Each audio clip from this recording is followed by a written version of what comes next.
Okay, let's get into this a little more to talk about the Air Canada decision to suspend 6 flight routes. I am now joined by aviation journalist Mark Miller.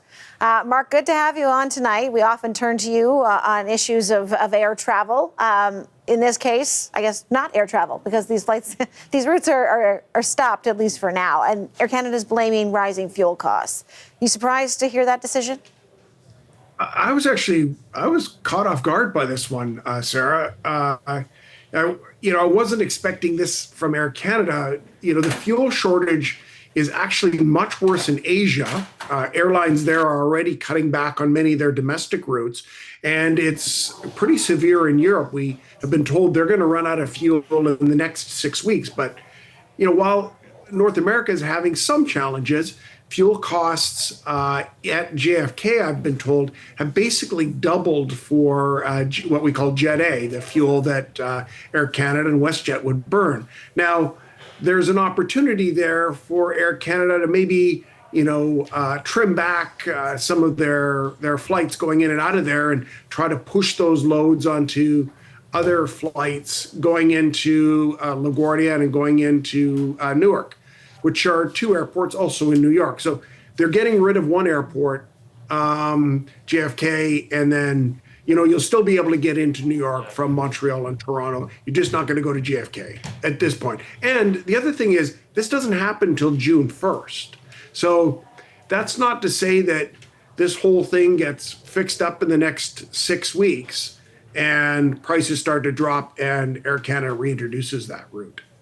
Right. Okay. So even if the Strait of Hormuz, though, is fully reopened, my understanding is the supply of jet fuel is going to take months to replenish, though. I mean, is it likely that this resolves? How long do you see this being a potential issue here? And do you see more routes, given what we're seeing today in terms of this decision, are more routes likely to be or possibly to be paused?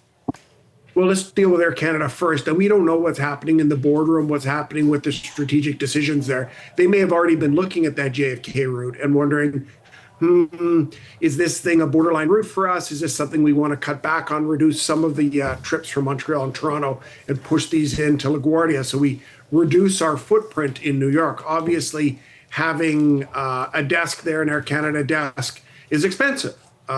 If you could consolidate that to one of the other airports, that's going to save some money.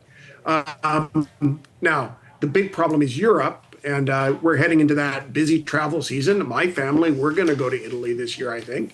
And the good news is we haven't actually seen fares rise going over to Europe at this point, although airlines are reserving the right to put on surcharges, fuel surcharges. But what we've been told is fuel runs out in 6 weeks in Europe. That's what they have left. And to get fuel, to get oil to the refineries in Europe, they're mostly in Italy. You offload in Rotterdam, you offload in Germany, and you offload in Poland, in Gdansk. Those trips are 3 to 4 weeks in length, just on the water to get to those places. And then it's another 3 weeks to refine that fuel. That just gets us back to kind of, stopping the leak in the system, so to speak. We're replenishing supplies, but we're not actually building up the supplies. I don't know that we're out of the woods yet, Sarah. Yeah, so for anybody who's watching, we know, of course, the price of gasoline has gone up. Everybody's feeling that who drives a car that uses gasoline. But jet fuel kind of comes from the same place, but it is different, right? So why is it there's a shortage of jet fuel, not a shortage of gasoline? Well, we all have experience with this. I think we've all driven by the gas station and we saw the price of gas has gone up. It's substantial, but the price of diesel has gone way up. Now, diesel and gas are slightly different, and diesel has more of a relationship with jet fuel than gasoline does. And they're both called a middle distillate. And basically, the amount of gasoline for a car you get from a barrel of oil is about 20 gallons. The amount of jet fuel that you get, or diesel, that you get from a barrel of oil is about half that. It's about 11 gallons. So you can see that when there's a shortage of barrels of oil, that shortage is exacerbated by the fact that you only get, about half as much energy out of that barrel of oil that you can use in a jet or a diesel vehicle. So that's a supply demand problem, and thus diesel and Jet A go way up in price. Yeah. So my final question, because you're not just an aviation journalist, you're also a private pilot. How is this affecting you?